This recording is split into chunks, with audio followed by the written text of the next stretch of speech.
The moment Mamie Chandler stepped off the stagecoach in Caldwell, Kansas, in the spring of 1878, she made herself a single promise: that she would never again let a man's pretty words convince her that forever was something he actually meant. The dust hit her first, a great churning cloud of it, thrown up by the horse's hooves and the groaning wooden wheels of the coach, settling into the folds of her traveling dress, coating her lips with something that tasted like dry earth and distance. She pressed her handkerchief to her mouth and squinted against the afternoon sun, which was nothing like the polite, filtered sunlight she had grown up with in Philadelphia. This sun had opinions. It pushed down on everything: the flat-roofed buildings lining the main street, the men lounging outside the saloon with their hats pulled low, the horses tied to the hitching posts who stood with their heads drooped as though they too had given up fighting it. Mamie was 26 years old, 5 feet and 4 inches of rigid composure, with brown hair pinned so tightly it pulled at her temples and gray eyes that people back east had described as serious. She did not think of them as serious. She thought of them as careful. There was a difference, though she had stopped explaining it to people a long time ago. She had a single trunk, a carpet bag, and a letter from her mother's second cousin, a woman named Dorothea Pratt who ran a boarding house on the edge of Caldwell, and who had written that she could use a steady pair of hands around the place if Mamie was truly serious about coming west. Mamie had written back that she was entirely serious, and she had not been lying. What she had not included in that letter, what she had not told anyone who had not already found out through the particular cruelty of Philadelphia social circles, was why she was leaving. She told people she wanted adventure. She told her father she needed air. She told her one true friend, Clara Howell, over a cup of tea the morning before she boarded the eastbound train that would connect her to the westbound one, that she simply could not stay in a city where every street corner held some reminder of what she had lost. She had been engaged to a man named Warren Holt for 14 months. He was the son of a shipping merchant, handsome in a way that photographs captured well, and skilled at saying exactly what a woman needed to hear at exactly the moment she most needed to hear it. She had believed him thoroughly, the way you believe in something you have wanted for a long time without ever putting words to the wanting. She had planned a wedding. She had chosen fabric. She had imagined a life. Then she had found a letter in his coat pocket, not because she was snooping, but because she was bringing the coat to be pressed and the letter fell out onto the floor of the hallway and she had picked it up thinking it was something ordinary. It was not. It was from a woman in Boston, and it was not the first letter they had exchanged, and it made abundantly clear that Warren Holt had been conducting a courtship of an entirely different kind for the better part of their engagement. Mamie had not screamed. She had not thrown things. She had sat down in the hallway chair, very carefully, and read the letter twice, and then she had folded it back along its original creases and placed it on the table in the front hall where he would see it when he came home. She had gone upstairs and she had begun to pack. That had been 4 months ago. The engagement had been quietly dissolved. Warren's family's lawyer had seen to it with a discretion that suggested this was not Warren's first such situation, and Mamie had sold the few pieces of jewelry he had given her, added the money to the small inheritance her grandmother had left her, and pointed herself at the horizon. She had not cried on the train. She was not sure she had cried at all since that afternoon in the hallway, and she was not sure whether that made her strong or simply hollow in some way she had not yet fully reckoned with. But she was here now, standing in the dirt of Caldwell, Kansas, with the coach pulling away behind her and the west spread out before her like something enormous and indifferent, and she thought that indifference was perhaps exactly what she needed. Dorothea Pratt was a broad-shouldered woman of 50, with sun-weathered skin, and an expression that suggested she had seen most varieties of human foolishness and had learned to work around them. She met Mamie at the stagecoach stop driving a small wagon herself, having no particular patience for waiting on anyone else to do a thing she could do herself. She looked Mamie over with the frank assessment of a woman who needed to know immediately whether a person was going to be useful. "You're thinner than I expected," Dorothea said. "I had a long journey," Mamie said. Dorothea nodded as though this were a reasonable explanation, and then she picked up Mamie's trunk as though it weighed nothing, and Mamie thought she might genuinely like this woman. The boarding house sat at the edge of town, where the main street dissolved into a rutted dirt road leading south. It was 2 stories of weathered wood with a wide front porch and 6 rooms available to boarders, most of them occupied by men connected to the cattle trade in one way or another, since Caldwell sat at the southern edge of Kansas and served as a key stop along the Kishom Trail. Cowboys came through on their way north from Texas with longhorn herds, spent a few nights in town before pushing further along, and occasionally one of them decided to stay. The town was rough around its edges and lively in ways that made Mamie's Philadelphia upbringing feel like a story someone had told her about another person's life. Dorothea put her in a room at the back of the 2nd floor, away from the street noise, with a window that looked out over a small kitchen garden, and beyond that the open grassland stretching away to the south. Mamie stood at that window the first evening and watched the last of the light drain out of the sky and turn it colors she had genuinely never seen before, deep orange giving way to a purple so rich it seemed painted, and she felt, for the first time in 4 months, something other than the constant low-grade ache she had been carrying around. She felt something closer to peace, and she held onto it with both hands. She settled into the work quickly because she was built for work and had always been more comfortable doing something than sitting still. She helped with the cooking and the laundering. She kept the accounts Dorothea had been maintaining in a cramped and somewhat haphazard ledger, and she learned faster than she had expected the particular rhythms of a cattle town in full swing. She learned that the cowboys who came through were mostly young men working ungodly hard for very little money, sunburned and trail-worn, and sometimes lonely in a way that made them talk too much or not enough. She learned that the saloon down the street operated essentially as a second economy unto itself. She learned that in Caldwell in 1878, a woman traveling alone was still unusual enough to draw comment, and that said comment was not always polite. Several of the men who boarded at Dorothea's tried to draw Mamie into conversation about herself. Where had she come from? What had brought her out west? Was she meeting a husband? Was she looking for one? The questions came with varying degrees of subtlety, and Mamie deflected all of them with a pleasantness so practiced it had become genuine, saying things like, "Oh, I simply wanted to see the country," or "Mrs. Pratt needed the help," or sometimes just smiling in a way that communicated that the conversation was over without being actively rude about it. She did not want to talk about Philadelphia. She did not want to talk about Warren Holt, not his name, not his face, not the letter, not the 14 months she had spent believing in something that had turned out to be a theater set, all front and no substance. She had come west to put distance between herself and all of it, and she was determined to honor that distance. It was the beginning of May when Albert Maddox rode into Caldwell.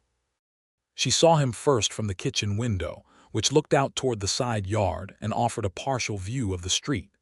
He came in from the south on a dark bay horse, riding with the easy, unhurried seat of a man who had spent most of his life on horseback.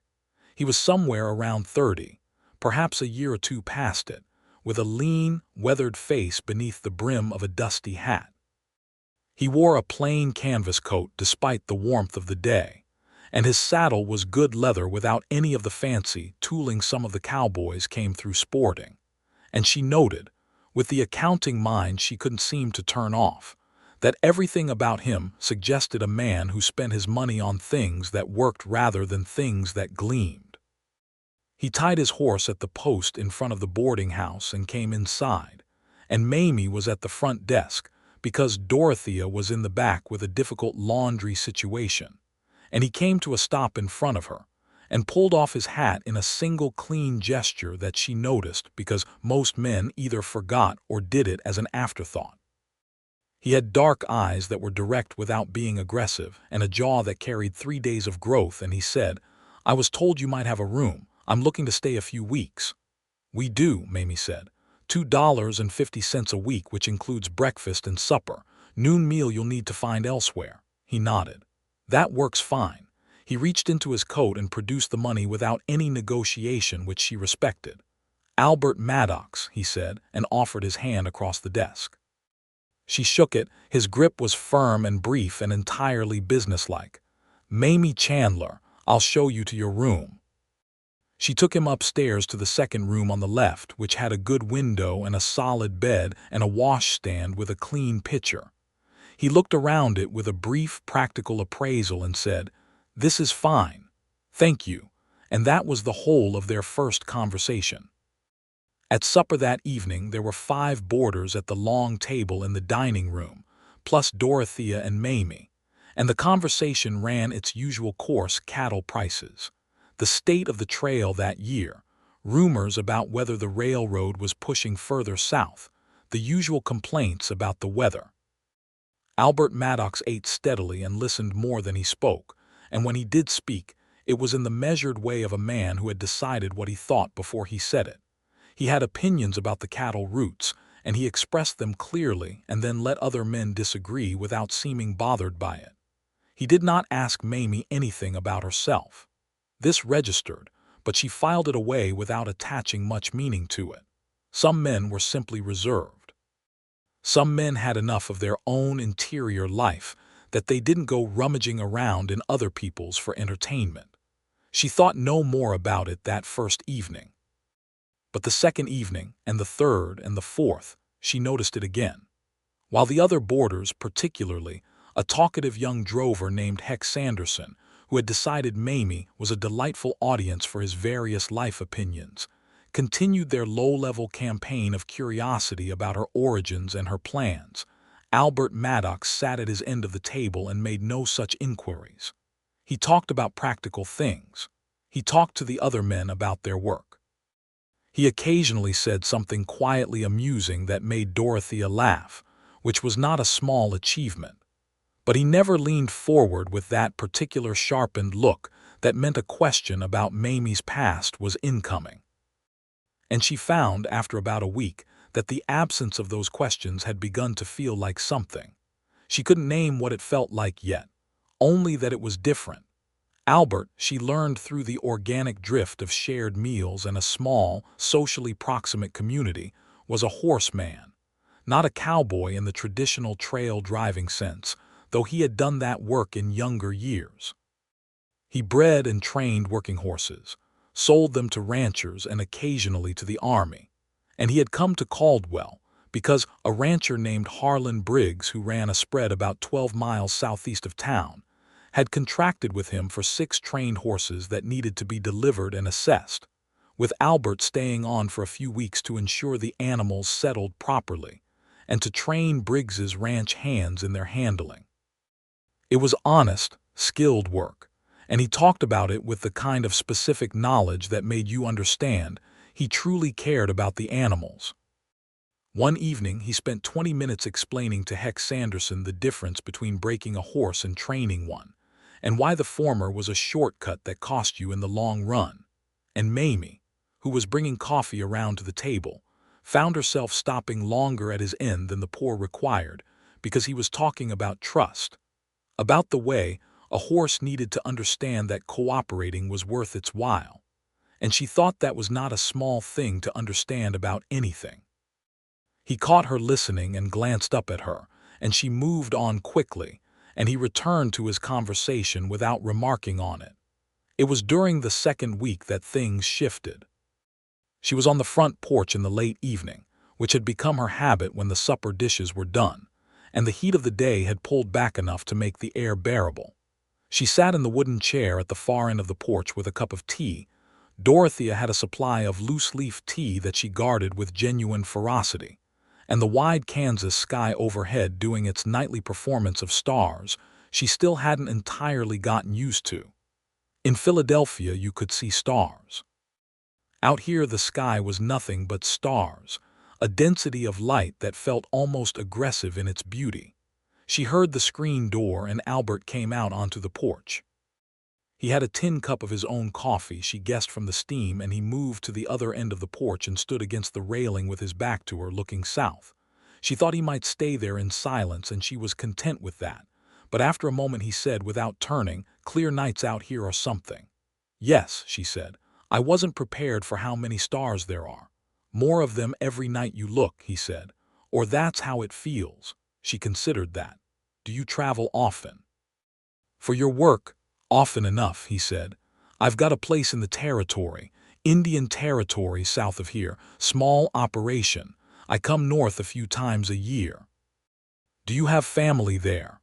"No," he said simply, with no elaboration and no apparent discomfort about the lack of it. She waited to see if he would return the question. He didn't. He stood with his cup and looked at the dark grassland, and she sipped her tea and the crickets sang, and it was, she realized with some surprise, entirely comfortable. Not the strained silence of two people who had nothing to say or were avoiding something, but the easy quiet of two people who did not feel the need to perform conversation. She was the one who ended it, eventually. "Good night, Mr. Maddox." "Good night, Miss Chandler." She went inside thinking about that, and she was still thinking about it when she fell asleep. The following Friday, Caldwell had what passed for a social event, a gathering at the Grange Hall on the main street, where the town's residents and various temporary inhabitants came together for music and dancing, which was a mostly respectable affair with a fiddler and a young man who played a battered piano and punch that was officially non-alcoholic and unofficially somewhat negotiable depending on who had visited the bowl in the back room. Dorothea attended these events as a civic duty and brought Mamie along, introducing her to anyone who hadn't yet been introduced and generally conducting herself as a woman who understood exactly how a community was built and was willing to do the building. Mamie wore her second-best dress, which was a deep blue wool that had been her best dress before the traveling had roughened it, and she pinned her hair a little less severely than usual, because she was out west and starting over, and a slightly less severe arrangement of hair seemed like a reasonable expression of that intention. She danced twice, once with a merchant named Fellows who had a hardware store and was pleasant enough, and once with Heck Sanderson who was enthusiastic if not particularly skilled, and then she retreated to the wall with a cup of punch and watched the room with the observational habit she had never been able to turn off. Albert Maddox was not the kind of man who stood out in a room. He was not the loudest person or the flashiest. But she found him anyway, standing near the far window talking to Harlan Briggs, the rancher he was working for, a thick-necked man in his 50s who laughed loudly at things that weren't always that funny. Albert was listening to something Briggs was saying with the attentive patience she had noticed at supper, and there was something in the stillness of him that kept drawing her eye back. He looked up once and found her looking, and there was a beat of something across the distance of the room that she couldn't quite categorize, and then she looked at her punch and he looked back at Briggs. Later, when the fiddler launched into something faster and the floor filled up, Albert appeared at her elbow.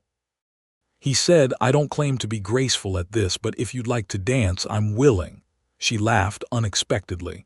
It was such an honest way to ask, not a flattery, not a performance. Just a clean, straight offer with its limitations acknowledged up front. "Honesty is underrated as an invitation," she said. "I find it saves time later." She gave him her hand and they stepped onto the floor. He was telling the truth about his dancing. He was competent rather than graceful, moving with the practical economy of someone who had learned a skill because it was socially necessary rather than because he loved it. But he was steady and she didn't feel at risk of being steered into anyone, which she appreciated, and he was precisely the right height for her, which she noticed and then felt slightly foolish for noticing. "You like it here," he said when they had navigated a full turn of the floor. "I think I do," she said, "more than I expected to." What did you expect? She thought about it. Roughness. I expected roughness. And there is that, but there's also something else. Something that doesn't care whether you're appropriate or whether you fit a particular shape. The land doesn't care. That's freeing. He looked at her for a moment as though she had said something worth sitting with, and then he nodded. That's a good way to say it. They danced the rest of the song, and then he thanked her and they parted. And she spent the rest of the evening thinking about how easy it had been. How nothing about him made her guard go up. How the usual slight bracing she did in the presence of men, the readying herself against the inevitable inquiry, the managing of what she would and would not say had simply not been necessary. She did not examine this too closely. She was not ready to examine it. Things at the Briggs Ranch were not entirely going well, she gathered, because Albert came back to the boarding house on the Thursday of the third week with a tightness around his jaw that hadn't been there before and ate his supper with less conversation than usual. Dorothea, who noticed everything, poured him extra coffee without being asked and didn't say anything about it, which was the correct response and one Mamie noted. She caught him in the side yard afterward, checking on his horse, which he kept in Dorothea's small stable rather than at the livery because he preferred to manage the animal himself. She had come out to bring scraps to Dorothea's 3 chickens, which was a chore she had voluntarily adopted because she found the chickens unreasonably soothing. "Trouble," she said, not looking at him, addressing the chickens. He was quiet long enough that she thought he wasn't going to answer. Then he said, "Briggs wants to use the horses differently than I trained them for. He thinks he can push them harder because they're well trained. That's backwards. The training means they'll work for you, not that they're machines. Can you talk him out of it?" "I'm trying," Albert said. "He's the kind of man who has a lot of opinions and a lot of money, and those two things together make a person very sure of themselves." Mamie finally looked at him. "I know that kind." Something passed between them then, not quite a smile, more an acknowledgement. He was leaning against the fence post with his arms crossed, and the evening light was doing something warm to the side of his face, and she was very aware, suddenly, that he was an attractive man in a way that had nothing to do with the glossy, packaged handsomeness she had once mistaken for substance. "I'm sorry it's giving you trouble," she said. "It'll work out one way or another," he said. "Thank you for asking." She went back inside, and the warmth of that thank you stayed with her longer than it had any particular right to. Albert resolved the Briggs situation in his own way, which she heard about second-hand from Dorothea, who had heard it from the blacksmith, who had heard it from one of the Briggs Ranch hands. Albert had apparently spent 2 days demonstrating, practically and patiently, the difference in productivity between horses used according to their training and horses pushed past it, using Briggs's own measurements of what he got done in a day. Briggs was, at heart, a businessman, and when the numbers were laid out clearly enough he had agreed to Albert's approach. It was, the ranch hands were reportedly saying, the most quiet and effective argument any of them had ever witnessed. When Mamie told Albert she'd heard about it, he looked faintly embarrassed. "Couldn't see another way," he said. "Most men would have just argued louder," she said. "Hasn't been my experience that louder changes much." She thought about Warren Holt, who had been very loud when the situation in the hallway had been discovered, who had used volume as though it were logic. She pushed the thought away. "Where did you learn to train horses?" she asked, and then felt a slight tension, wondering if this was the kind of question that would now be bounced back at her. It wasn't.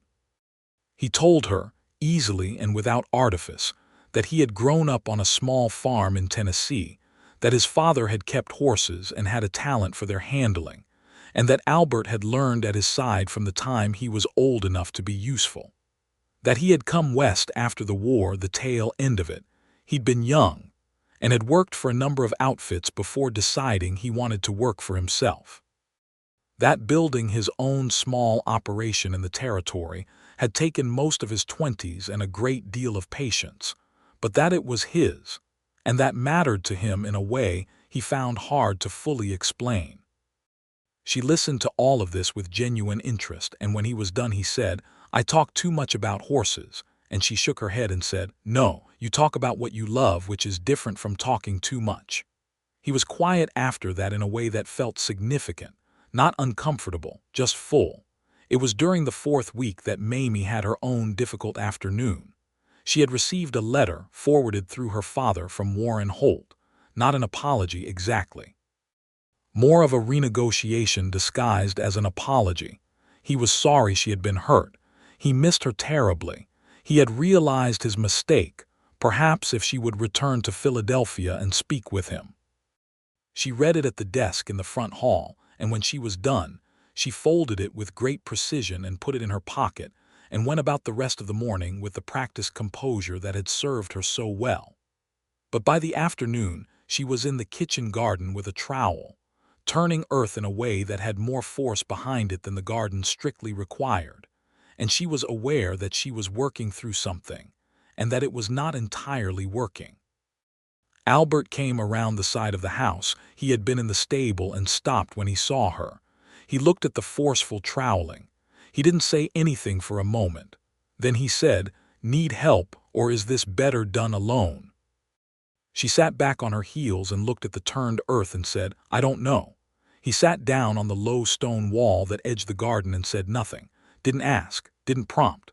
He just settled there with the quiet patience she was coming to recognize as one of his most distinctive qualities, and she felt the pressure behind her ribs ease slightly just from not being alone with it. "I got a letter today," she said eventually, "from someone in Philadelphia." "All right," he said. "He wants me to come back." "All right," he said again, in the same neutral, undemanding tone. "I'm not going back," she said, and it was the first time she had said it out loud with that particular degree of certainty, and she felt the words land in her chest with a solidness that was almost physical. "Sounds like you've worked that out then," Albert said. She looked up at him. "Doesn't it bother you, not knowing more than that?" He considered this with the seriousness she was learning he brought to most questions. "Your reasons for being here are yours," he said. "They don't need to be mine to understand." "Most people think that gives them license to ask," she said. "Most people are filling a silence," he said. "I don't mind the silence."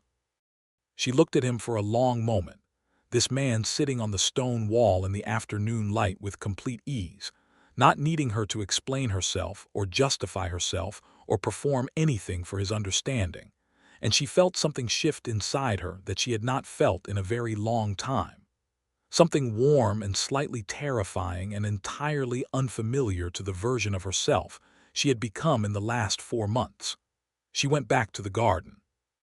He sat on the wall for a while longer and then got up and went about his business, and neither of them said anything more about it, and that was the correct thing. That night, lying in her room with the window open to the warm Kansas air and the sounds of the town settling into its late evening rhythms, she let herself think about it honestly. She was developing feelings for Albert Maddox. She had not come west to develop feelings for anyone. She had come west to heal from feelings, to put feelings on a high shelf where she couldn't reach them for a while. But here they were, arriving without her permission, in the shape of a quiet man who treated his horses well and didn't ask questions he had no business asking. She was afraid of it. That was the honest thing to say. She was afraid of it because the last time she had felt something like this she had built a whole future on it and the ground had turned out to be sand. She was afraid of her own judgment. She was afraid of wanting something and being wrong about it again. But she was also, under the fear, something else. She was curious. She was drawn. And she faced this quietly in the dark of her room, interested in Albert Maddox in a way that she had not been interested in anyone for a very long time, possibly in a way she had never been, not even with Warren, because this felt different. Less like performing the role of a woman in love and more like something that was actually happening to her. She decided to let it be what it was and not decide anything about it yet. May turned into June, and the heat came properly, and Caldwell in June was a different proposition than Caldwell in early May. The cattle drives were in full force, and the town was busy in a way that made it feel like a different place. The streets busier, the saloon louder until well past midnight, Dorothea's boarding house running at full capacity. Mamie adapted to the increased workload with the same practical energy she brought to everything, and found that she liked being busy, liked having a task and a purpose, and a clear sense of what she was for on any given day. She and Albert had fallen into an ease together that felt earned rather than manufactured. They talked at supper and on the porch in the evenings, and sometimes he would find her in the garden or the kitchen and conversation would happen naturally, about the work of the day or something one of them had noticed or a thought one of them was turning over.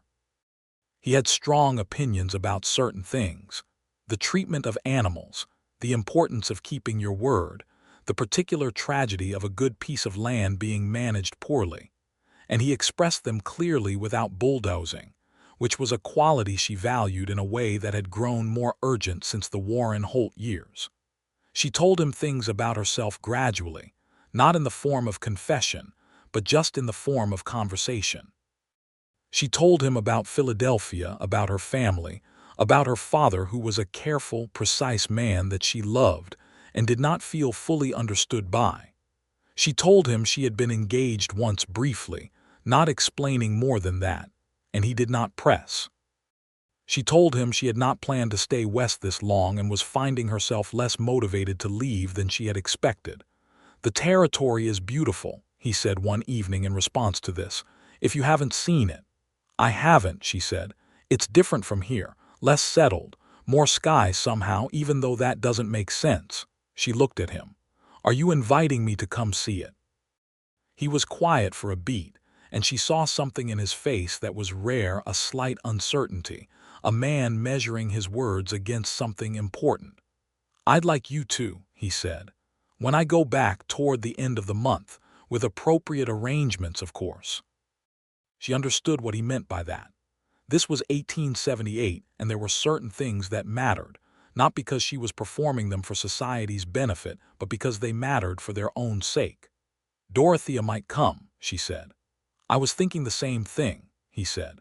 She told Dorothea that evening, and Dorothea looked at her with the frank, knowing expression of a woman who had watched the last 6 weeks unfold from a front row position and said, "I wondered when he was going to say something." "It's just a visit to see his property," Mamie said. "Of course it is," Dorothea said, entirely unconvincingly. The three of them set out on the last Thursday of June, with Albert's horse tied behind the wagon he had borrowed from the livery and Dorothea driving with her usual efficiency and Mamie sitting beside her, and the Indian Territory beginning to show itself as they moved south, the landscape opening up, the horizon pulling further away, the grass rolling in long, living waves under the wind. It was, Mamie thought, like the sea, like a green sea under a limitless sky. Albert's property was modest and honest, and she loved it immediately. A small house that he had built himself over several years, solid and practical, with a good deep porch, and a barn that was better constructed than the house because he was clear on his priorities. 6 horses in the corral, beautiful animals with the particular quality of attention in their eyes that came from being handled well. A creek running 50 yards south of the barn. A kitchen garden more ragged than Dorothea's but earnest. He showed them around with a slight self-consciousness that she found endearing, a man who was proud of what he had built but not comfortable performing that pride. Dorothea approved of the kitchen garden structure and told him what he was doing wrong with his tomatoes. He listened and took it well. They stayed 2 nights. Dorothea slept in the house's single bedroom, and Mamie and Albert each took the other available spaces, Mamie on the daybed in the front room, Albert in the barn, which he said he preferred anyway. They cooked supper together the first evening, the 3 of them moving around the small kitchen with an ease that felt to Mamie like something she hadn't let herself believe was still possible for her. The ease of belonging somewhere, of being welcome in a space rather than performing welcoming. On the second morning, Dorothea announced with a cheerfulness so deliberate it was transparent that she wanted to spend the morning reading, which she was going to do on the porch, and that Mamie and Albert should feel free to take the horses out if they wanted a look at the east pasture. They rode out in the early light, which was the best light, gold and slanted, and making everything look like the first day of the world. The creek wound through the pasture, and Albert showed her where the water was best and where the grass was deepest, and talked about what he wanted to do with the property over the next few years, the improvements he was planning, the number of horses he thought he could responsibly bring it up to. She listened and watched his face when he talked about it, the particular animation that came over him, the way his hands moved when he described what he was planning, and felt the thing she had been trying not to name insist on being named. She was in love with him. Not in the way she had believed herself to be in love with Warren Holt, which she now understood had been something more like the relief of fitting a pattern she had been taught to want. This was something different. This was Albert himself, the specific, irreplaceable fact of him, his patience and his directness, and the way he sat with difficult things without running from them, and the way he had given her, from the very first day, the radical gift of simply not asking. She did not say any of this. She was not ready. She was still afraid of her own judgment, still carrying that particular wound from the hallway in Philadelphia, and she thought that rushing at this feeling would be the wrong way to honor it. They rode back to the house, and Dorothea had made coffee, and looked at them both with an expression she had the courtesy not to say out loud. In July, Albert's planned stay in Caldwell extended because Harlan Briggs contracted him for 2 more horses, which meant another month's work and another month at the boarding house, and Mamie caught herself, when she heard this news from Dorothea, exhaling with a relief that she had not been prepared to feel. The summer deepened, and their friendship deepened with it. They were easier together now, and there was a particular way Albert looked at her sometimes, a quiet, considering look, not intrusive, just present, that she held carefully in her memory because it felt like being seen in the best possible way. Not appraised, not measured, simply seen. There was an afternoon in mid-July when everything shifted. They were on the porch together, the heat of the day pressing down on everything, and she had mentioned something small, a phrase she'd used about waiting for life to show her what it wanted from her, and he had set down his coffee and looked at her directly and said, "Mamie, I need to say something, and I'd like you to tell me if it's not welcome." Her heart did something complicated. "All right," she said. "I think about you considerably," he said. "More than I've thought about anyone in a very long time. I don't know what's in your past, and I'm not asking. But I know who you are now, and who you are now is someone I would very much like to know better, if that's something you could consider." She was quiet for a moment. Not because she didn't know what she thought, but because she wanted to say it right. "I'm afraid," she said. "I want to be honest with you about that. I've been afraid since I got here, not of this place but of something else. Of being wrong about a person again." "That's a fair thing to be afraid of," he said. "You've never asked me about my past," she said. "I know." "Why?" He thought about it in his careful way. "Because you're here," he said. "Whatever came before, you're here. That's the part I'm interested in." She looked at him for a long, clear moment. This man who had given her 6 weeks of precisely that, of being interested in the here of her, the present tense of her, without demanding access to the things she was still healing from, who had been patient and steady and honest, and had asked for exactly one dance and exactly nothing else until this moment. "I could consider it," she said quietly. "I am considering it." "That's enough," he said. "That's plenty." They did not rush. This was deliberate on both their parts, and it was right. They had suppers and rides and long evenings on the porch and conversations that went deeper as the summer went on, and she told him more about Philadelphia over time, not all of it, but enough, and she did it because she chose to, not because she was asked. She told him about the engagement and about the letter, and about what it had felt like to have a future she'd believed in dissolve like sugar in rain. She watched his face while she said it. There was no judgment, no maneuvering, no attempt to use the information. There was only the attentive, still presence of a man who was listening because what she said mattered to him, When she was done, he said, "He was a fool."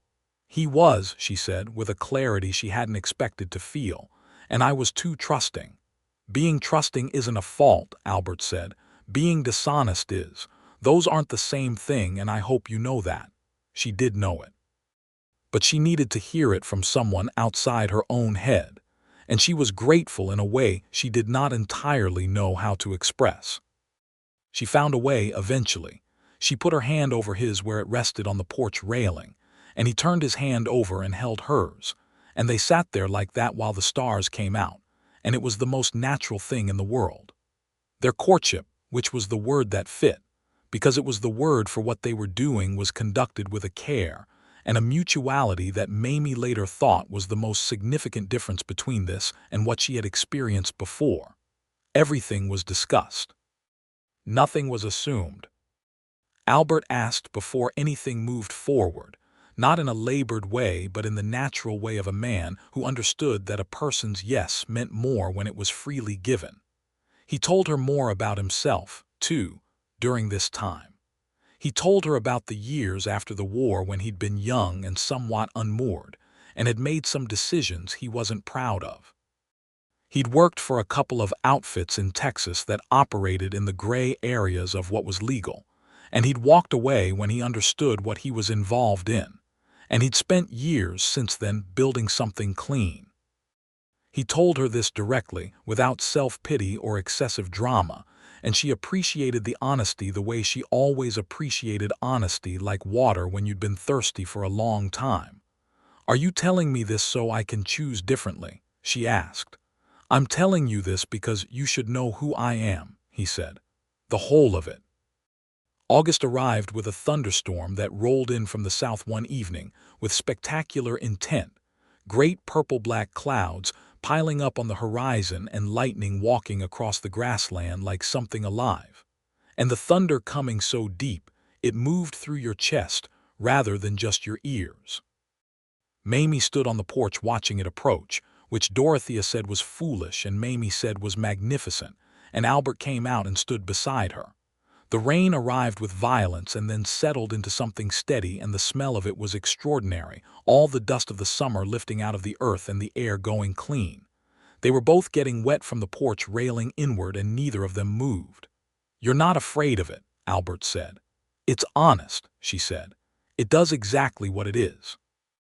He looked at her in the gray-silver light of the storm, and she could see that he was feeling what she was feeling, the particular heightened quality of it, the way the weather had peeled back the ordinary surface of the afternoon and left something more immediate. He said, "Mamie," just her name, quietly. "Yes," she said, and that was all the conversation needed. He kissed her once with a care that matched everything else about him, and the rain came sideways across the porch and she did not care at all. They were engaged by September, and this engagement was nothing like the last one. There was no performance of it.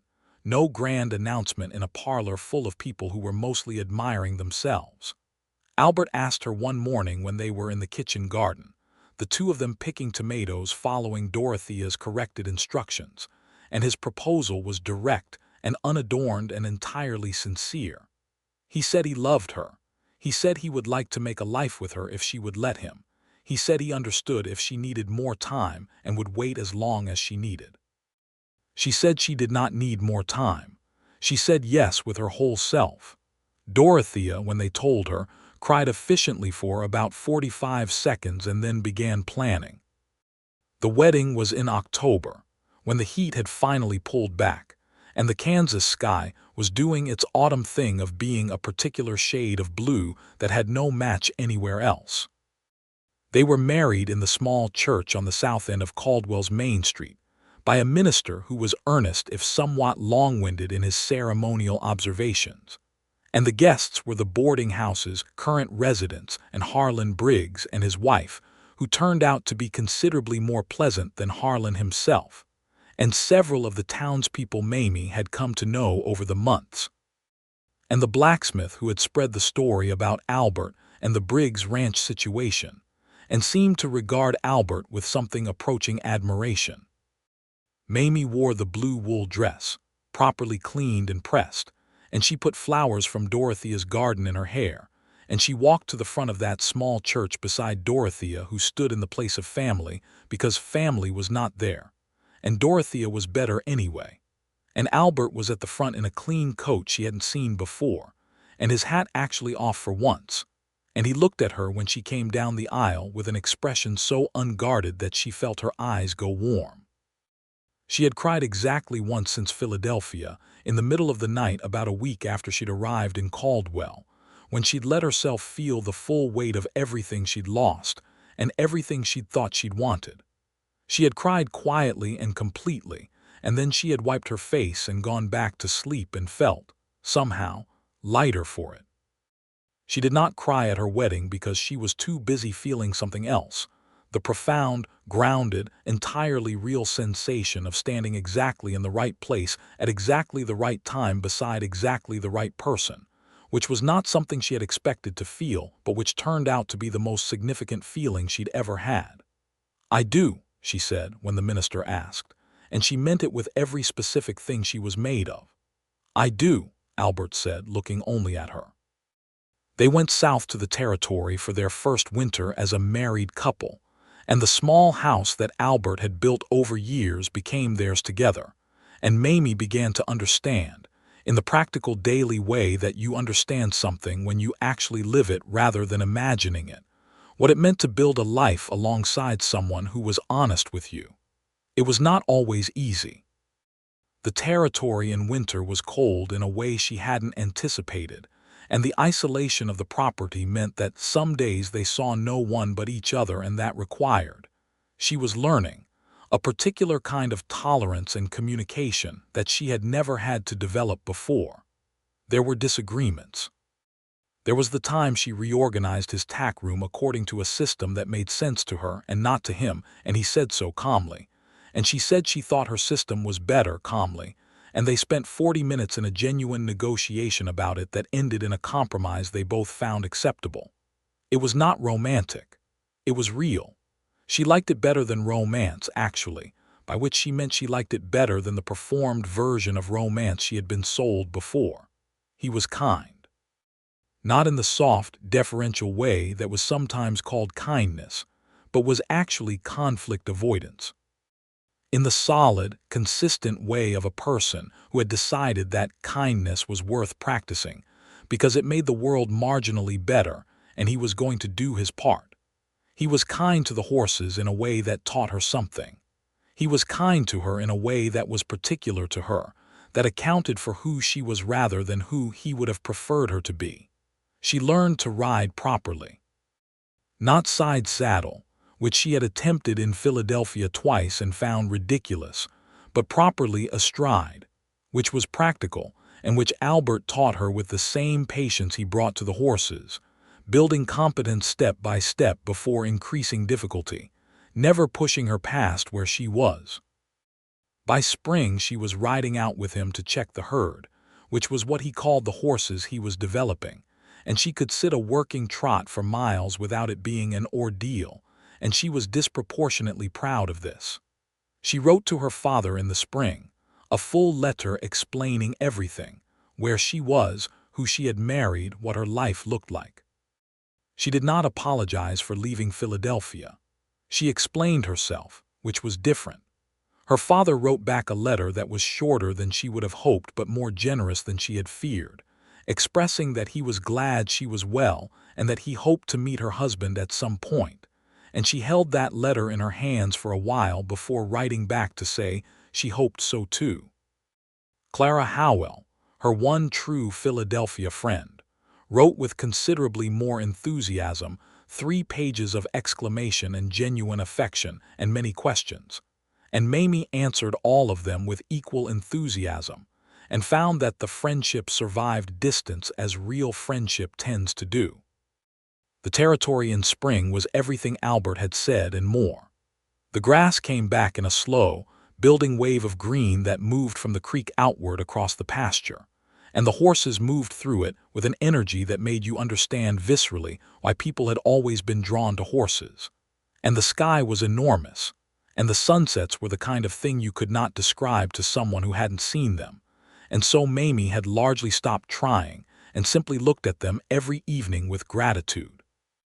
The following summer brought a heat wave and a water shortage that made the creek run lower than Albert had ever seen it, and he spent 3 weeks working with a neighboring farmer, a Cherokee man named Samuel Sixskiller, who had been running cattle on adjacent land for years, to redirect some of the water flow in a way that helped both their operations. Mamie watched this collaboration with interest because it was conducted with a mutual respect that was not universal in the territory, where there was a great deal of wrong done to the people who had lived on the land before any of the settlers arrived, and she knew enough to understand that what she was witnessing was worth noting. She said as much to Albert one evening, and he nodded and said, "Samuel's grandfather knew this land before any fence was put on it. It seems to me he's owed at least the courtesy of being treated straight." She loved him even more for this, and she did not think her love for him was capable of expanding further, and she was repeatedly wrong about this. In the fall of 1879, a year after their wedding, she found out she was going to have a child.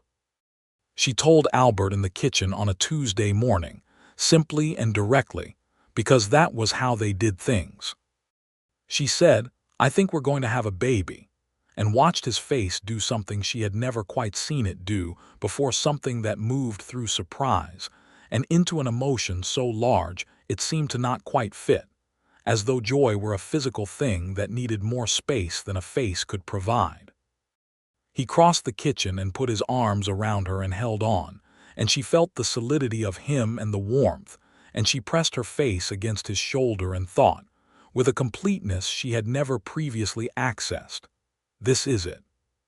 This is what she had been looking for when she chose the wrong person in Philadelphia, and what she had been moving toward when she got on the train west, and what the West had given her. Not just this man, but the version of herself that had been brave enough to put down her composed, careful exterior and actually reach for something real. Their son was born in April of 1880, in the house Albert had built, with a midwife from the nearest town who arrived in time and handled everything with the competent calm of a woman who had been present at many beginnings. Albert was nearby and was allowed in once the immediate work was done, and he came in and looked at the child, and then at Mamie with an expression that would have undone her completely if she had any energy left for undoing. They named the boy Henry, after no one in particular except that the name felt right when they tried it. Henry William Maddox, since Mamie wanted the William in honor of her father, and Albert agreed immediately because it mattered to her and her matters mattered to him. Henry was, as babies go, a good-tempered one. He looked like both of them, which was satisfying, Albert's dark eyes and Mamie's general shape of face, and a disposition that was thoughtful and watchful in a way that made both of them slightly certain he was already figuring something out. Life in the territory with a baby was demanding in new ways, and Mamie was equal to it because she had discovered, over the last 2 years, that she was considerably stronger than she had known herself to be in Philadelphia. Not the composed performance kind of strong, the keeping it together so no one sees kind, but the actual kind, the kind that dealt with things. Samuel Sixskiller and his wife, Ruth, became genuine friends, the kind that visited and were visited and could be called on. Ruth was a practical, warm woman who had raised 4 children of her own and who had opinions about child rearing that were direct and useful, and she became a regular presence in Mamie's life that she valued greatly. Dorothea came south for Henry's first birthday and stayed 3 weeks, during which she reorganized the kitchen, made improvements to the kitchen garden, and delivered opinions on several subjects that were not requested but were, on reflection, mostly correct. She was the closest thing to family that Mamie had within 500 miles, and Mamie had long since stopped qualifying that fact with any hesitation. Albert's operation grew steadily. He had a reputation now in the surrounding region for the quality of his horses' animals that were trained honestly and worked reliably, and didn't break down or turn difficult when pressure was applied, because they had been built with care from the start. He had 3 regular ranchers who contracted with him each year and occasional army buyers who came through, and the small operation on the territory land had become something genuinely successful, not flashy, not extravagant, but real and sustaining and growing. He hired 2 young men to help, a 17-year-old named Cord, who was quiet and quick, and clearly going to be very good with horses, and a man in his late 20s named Percy, who had drifted through from Colorado and turned out to have an aptitude for the construction work the property needed. Cord came into his work with the horses with an enthusiasm that reminded Mamie of Albert himself, and Albert taught him with the same patience he brought to everything, and she watched the 2 of them working in the corral sometimes and felt the pleasure of seeing good things continue. Henry, at 2 years old, was fascinated by the horses with an intensity that Albert took very seriously, because he believed a child's serious interest in a thing deserved serious attention. He began bringing Henry to the corral, carefully, letting him watch and then slowly, over time, allowing him closer contact, the touching of a quiet horse's neck, the grain held out on a flat palm. Henry was solemn about all of it in the way that very young children are solemn about things they find truly interesting, and Albert told Mamie that he thought Henry was going to be good at this someday, and Mamie said she thought Albert was a very good father, and he looked at her in the particular quiet way that meant it had reached him somewhere important.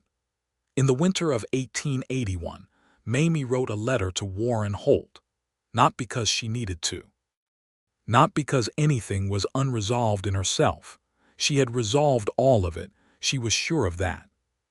She wrote it because she had been thinking about the past as something to set down completely, and she thought that writing the letter and not sending it was not the same as actually being done with it. So she wrote it. It was not a kind letter and it was not a cruel one. It was an honest one. She said what he had cost her and also what she had gained because of it, which was not because she was grateful to him, but because the truth was complex and she had always respected the full truth. She said she did not forgive him for the dishonesty because that was not hers to forgive. The woman in Boston was the one owed an honest reckoning, but she bore him no specific ill will, and she wished him what clarity he was capable of arriving at. She said she was well. She said she was happy, in the actual sense of the word, in the sense that she woke up every morning in a life she had built on honest ground and found it good. Then she folded the letter and put it in the stove and watched it burn, and she stood there until it was entirely ash, and then she went outside into the winter morning and breathed the cold territory air and felt, from head to feet, entirely free. Albert was at the corral and he looked up at her when she came out, read something in her face, and said nothing but held out his hand across the fence, and she took it and they stood like that in the cold morning light, and she thought that this specific, ordinary, extraordinary moment was what she had come west for. Not to forget, not even to heal exactly, to find her way to something true. She squeezed his hand, and he squeezed back, and somewhere in the barn Henry, who Cord was minding, began laughing at something, that pure, unself-conscious baby laugh that sounded like the best argument for everything. By the spring of 1882, with Henry turned 2 and the property running well and Albert talking seriously about buying the additional acreage to the east that Samuel Sixkeler's cousin had decided to sell, Mamie discovered she was expecting again. She told Albert at the supper table directly, which he appreciated, and this time the emotion moved across his face more quickly. He had learned, she thought, to have more room for large things. "Are you well?" He said first because this was Albert, his first question was always about her. "Very," she said, "better than very." This baby arrived in October, a girl with Albert's dark eyes, and a set of opinions about the world that she communicated at full volume from the first hour, which made the midwife laugh and Albert look both startled and delighted.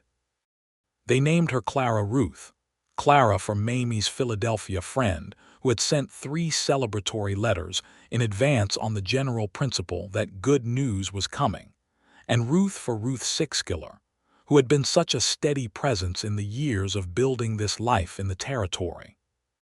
Ruth Sixkiller, when she was told her namesake had been born, came over with a basket of food and held the baby for 20 minutes with a tenderness that made Mamie have to look at the ceiling for a moment, and said that Clara Ruth was going to be a great deal of trouble in the best possible way, and Mamie said she was counting on it.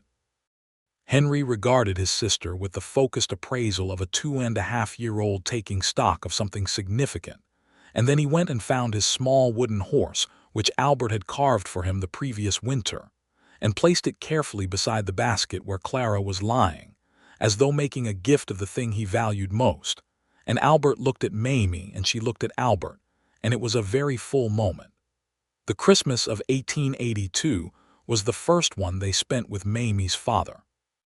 He had made the journey from Philadelphia, which was considerable, and arrived thin from the travel but with his characteristic careful dignity, and an expression that was working hard to contain something more emotional than dignity usually permitted. He met Albert with the formality of a man from the East meeting a man from the West, and then the formality gradually dissolved over 3 days as he watched his daughter in her life, watched her move through the house and the kitchen, and the yard with the ease of someone who was entirely at home, watched her with her husband and her children, watched the way Albert spoke to her and looked at her, and the way she looked back. On the last evening before he left, her father said to her privately, "You look different." "Different than what?" "Different than the girl who grew up in my house. More yourself somehow." He paused. "I'm sorry I didn't know how to help you more before." "You helped me fine," she said, and this was mostly true. "That man loves you," her father said with the same precision he applied to ledgers and legal documents as though he was reporting an established fact. "Yes," she said, "he does." "And you him?" "Yes," he nodded. He was not a man who had many more words beyond that, but what he had he meant, and she understood that and was grateful for it. The years moved in the way that good years do, not slowly and not quickly, but with a fullness that made them feel complete rather than long. Henry grew into a serious, warm-hearted boy who was, as Albert had predicted, genuinely gifted with horses, who could be found in the corral at dawn when he was 5 years old, watching the animals with the same patient attention his father brought to everything.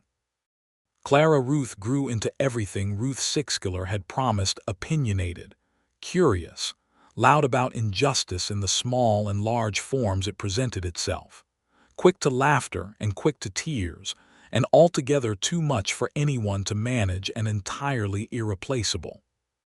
Albert built the house out, adding 2 bedrooms as the family grew, because there was a third child, another boy, born in the summer of 1884, whom they named Thomas after no one, and who arrived with the most peaceful disposition of all 3, and who would, as he grew, be the one who split the difference between his serious brother and his fiery sister, and held the family's emotional center with an instinctive grace. The additional eastern acreage was purchased in the fall of 1883, and Albert spent the next 2 years building it properly into the operation, which by 1885 had grown to a scale that required him to take on 2 more full-time hands and occasionally a seasonal third, and the business that had begun as one man, and a strong conviction about how horses should be trained, had become something that the surrounding region recognized and valued. Mamie managed the accounts with an exactness that had improved from the already good state it was in when she arrived in Caldwell, and she had also, in the intervening years, become someone that the women of the nearest settlement came to for certain kinds of help with letters, with accounts, with the reading of contracts they were not sure they understood, because she had a clear and practical mind and a complete lack of condescension that made her easy to approach. She did not think of this as remarkable. She thought of it as using what she had. Cord, who had come to them at 17, was 24 now, and had become what Albert had always thought he would: genuinely skilled, steady, the kind of young man who would have his own operation someday and do it right. Albert had helped him put together enough to buy a small section of land 2 miles west, and he was beginning to build, and he came to Albert for advice with the respect of someone who understood what he had been given. Dorothea came south twice a year, and seemed to grow neither older nor less certain with time, and her visits were the consistent highlight of the household's calendar, which she took as her due. In the late summer of 1885, on a Sunday evening when the children were in bed and the heat had eased, and the territory sky was doing its best work with the stars, Mamie and Albert sat on the porch the way they always sat on Sunday evenings, together and easy, and not needing to fill every moment with words.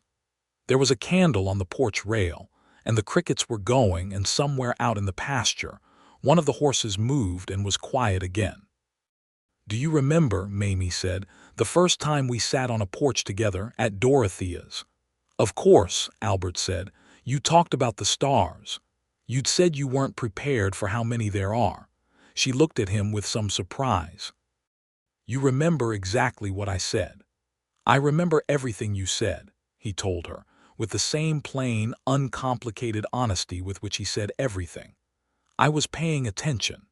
She had come west on a train full of ache and distance, with a broken engagement behind her and the stubborn, unfocused hope that somewhere far enough from Philadelphia she might remember who she was before someone else's dishonesty had cracked her open.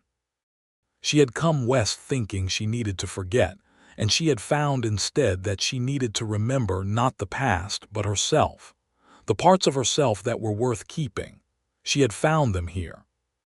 In the territory dust and the enormous sky and the garden she'd made better and the horses she'd learned to ride, and the woman she'd become who could sit an 8-mile trot without thinking twice about it and read a legal contract and help a neighbor and raise 3 children and love a man with her whole, undefended, wide-open self. "Albert," she said. He looked at her. "I'm glad I came west." He reached over and took her hand, the way he had taken it across a fence rail in the cold morning years ago, and his thumb moved over her knuckles in the slow, familiar way that was his particular language for things too large for words. "So am I," he said. "Every day." Above them, the territory stars were doing what territory stars did, being entirely too many, entirely too bright, entirely too beautiful to be reasonable, blazing away in the enormous dark with no regard for what anyone had expected or planned, indifferent in the way that the West was indifferent, which turned out not to be cruelty at all, but freedom. Mamie Chandler, Mamie Maddox now, and she had claimed the name like she'd claimed everything else in the last years, with intention and without apology, sat on her porch under her sky with her husband's hand warm around hers, and she thought that if you had told her in the hallway of a Philadelphia row house, standing over a fallen letter with her whole careful life dissolving in her hands, that this was what was coming, she would not have been able to imagine it clearly enough to believe it. But she believed it now. She felt it in her bones and her blood and the steady beat of her heart.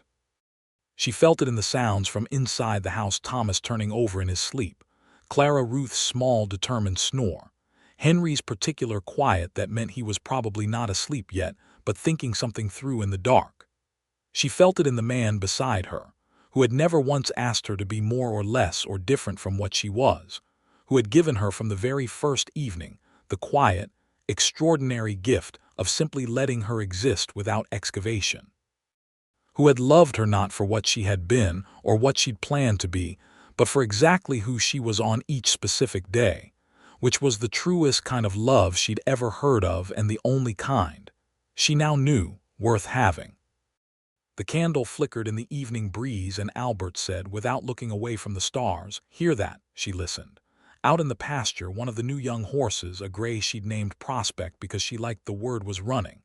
You couldn't see it in the dark, but you could hear it, that clean rhythmic thunder of hooves on good ground, full out and joyful, running for the sheer excellent fact of being able to run. "Yes," she said. "She does that some nights," Albert said. "Just goes."